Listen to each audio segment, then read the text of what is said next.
Hello everyone, this is Sanskar Agrawal and today I am going to introduce you to GitHub.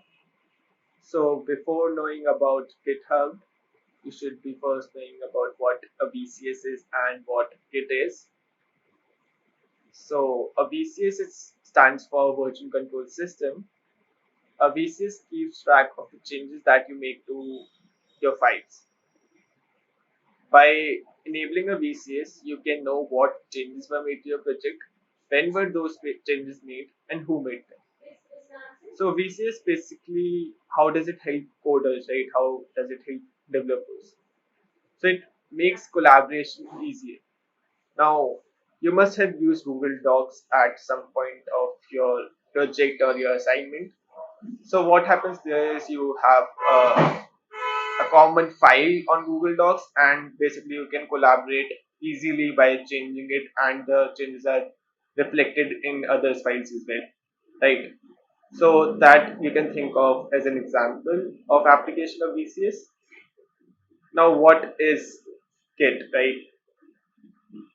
Git is a free open source version control system. It is available on Linux, Mac OS, as well as Windows. Now, if you want to collaborate with others via Git, you can simply set up a repository on a server. Now, this server will act as a host. It will act as a hub of where people can basically interact and share their files, share their changes that they have made to your project. You can also take inputs from that and pull their requests, basically, right? Now, what if you do not want to host a server? If you do not want to host the server, that is where GitHub comes into picture. So GitHub is a web-based Git repository hosting service. It helps you to share repos. Repos stands for repositories, by the way.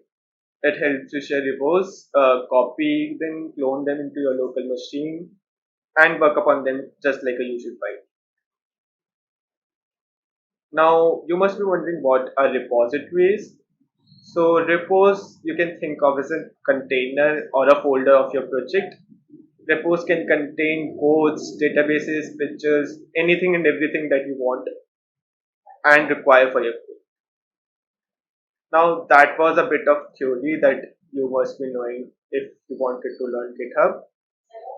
Now we will dive into the practical implementation of GitHub. So I'll share. Okay, so to start your developer's journey on GitHub, you first need to have a GitHub account. So head over to this website github.com. Once you come here, if you do not already have an GitHub account, you will have to sign up first and then fill in some basic details to create your account. I already have one, so I'll sign in. Once I sign in, I'll go to my profile over here. Now under my profile, you can see the overview of my profile, repositories, projects and packages. I'll go to my repositories and here they are. So you can create a new repository by clicking on this new button over here.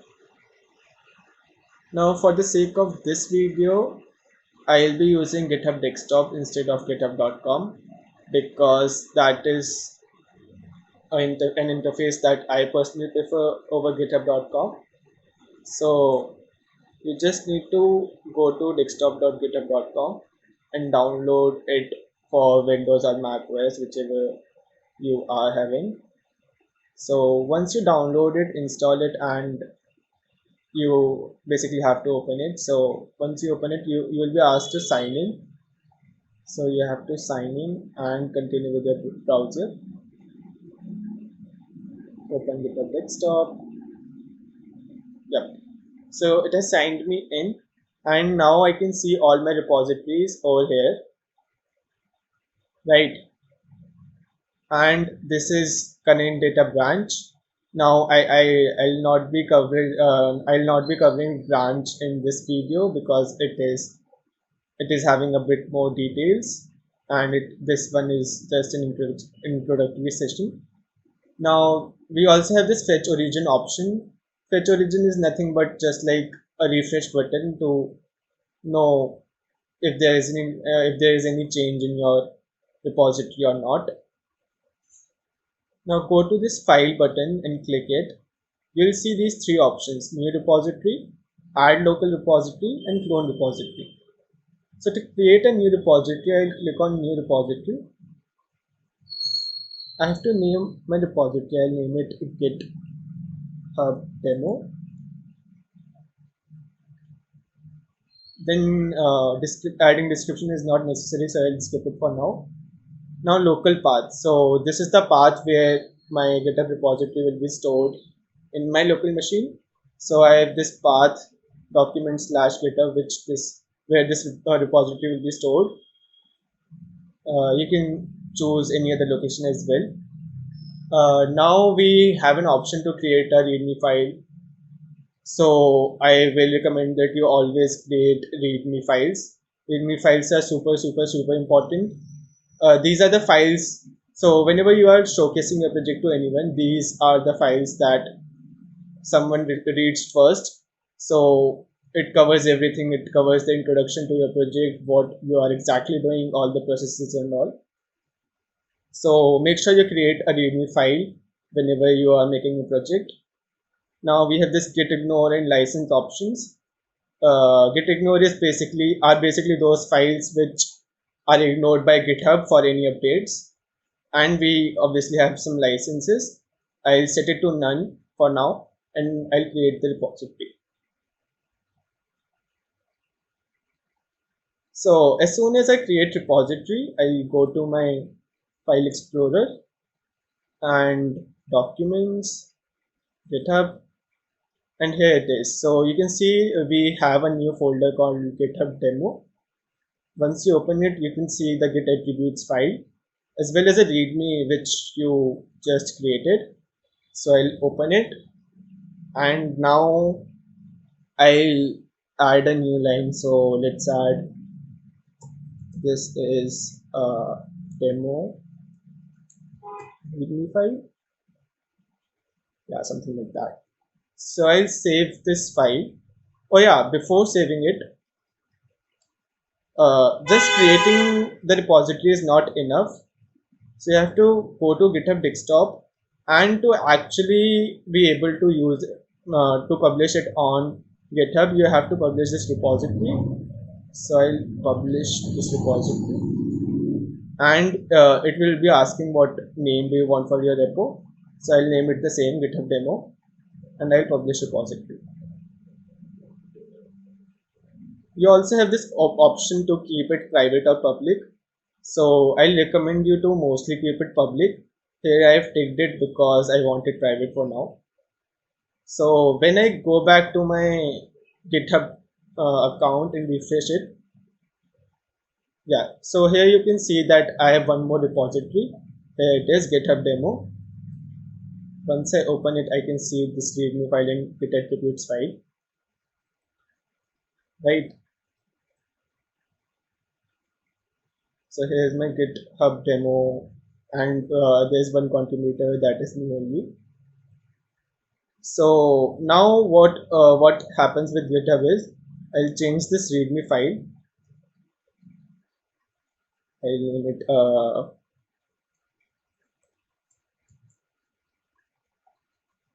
this is a demo file, right? I'll save it and close this notepad. So once I open GitHub Desktop again, you can see that GitHub Desktop detects that I have changed my readme.md file, and this is a new line that I have added. So this green background color means that there is some addition, and similarly if I delete something, there will be a red background color which will show that I have deleted some line or something, my code or my text file or anything which I have done will be showcased, will be reflected here. Now as soon as you commit this to your main, so committing is nothing but saving these changes to your GitHub Desktop. So I'll commit it to main. Now committing is just saving it temporarily to GitHub Desktop. to have it actually changed in my github.com account, that is my GitHub account. So I'll have to push the origin. Now for pushing origin, I also have to add a summary so that other collaborators, other teammates of mine can know what exactly I have changed in the code. So I'll add a new summary. I'll name it updated readme file. This is very important that you add a good summary so that your teammates can better know what changes have you made. So I'll push origin now. Now as soon as I push origin, other collaborators will get to know that yes, there are some changes in the file, and they will have an option to pull origin. So in the similar way I push the origin, they will have an option to pull origin. So as soon as they pull the origin, the necessary changes will be showcased in their readme files as well. So whatever local files they have in their machine will have the will have the same file as what I have made just now. So this is what GitHub is all about. It is everything about collaboration. You can basically have the same project and some teammates can work on separate files, and still they can merge their changes, and it is basically great for collaboration. Now I'll also show you how you can clone a repository. So I have this repository made by Siddharth. This is the repository he just created in Android Study Jam's one session. So this is the URL for the repository. I'll copy it. I'll go to my GitHub Desktop and click on clone repository. Now again we have three options over here: github.com, GitHub Enterprise Server, and URL. I'll go to URL and paste the URL. I have to choose where do I want to save this repository. So I'll save it in Documents, GitHub, and Edit a Guide, and I'll clone it.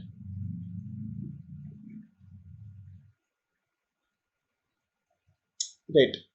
So once it is cloned, I'll again go to my Documents folder, GitHub, and you can see we again have a new folder, the Edit a Guide over here. I'll open it, week 1, and hello. So I can now open this hello file, which is in Sublime text format, Kotlin format.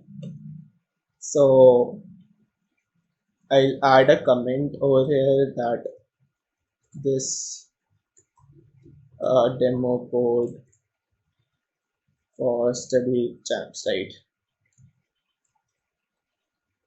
I'll save this file. I'll go to my GitHub Desktop. Yeah, here are the changes. So now what, again the same task, we have to commit it to main and then push origin. So now as soon as I push the origin, Siddharth, which is the owner of this repository, and every other collaborator will get an update. They can basically click on pull origin and pull these changes which I have made, and the same will be reflected in their local machines. Yeah, so now I will show you, I can show you that how do you basically add collaborators to your repository. So what I'll do is you have to go to your repository. So here's Sanskar1123. I'll go to my repositories. I'll go to this repository didactic guide. Then you have to go to settings, manage access, and invite a collaborator. So I'll invite, let's say, Prakhar Rathi 25. I'll add Prakhar Rathi to this repository. So as soon as I click the add button, an invitation mail will be sent to Prakhar Rathi on his associated mail account. So he'll have the option to basically accept the invite to be a collaborator with me on this project, or he can also decline this invitation. So if he accepts the invitation, he'll have the access of this repository, and he can also contribute to it by making changes and pushing it to the repository. So this was majorly what GitHub is and what you need to know for the time being. So I hope you will be having a bit of confidence now after seeing this video. So thank you for joining me.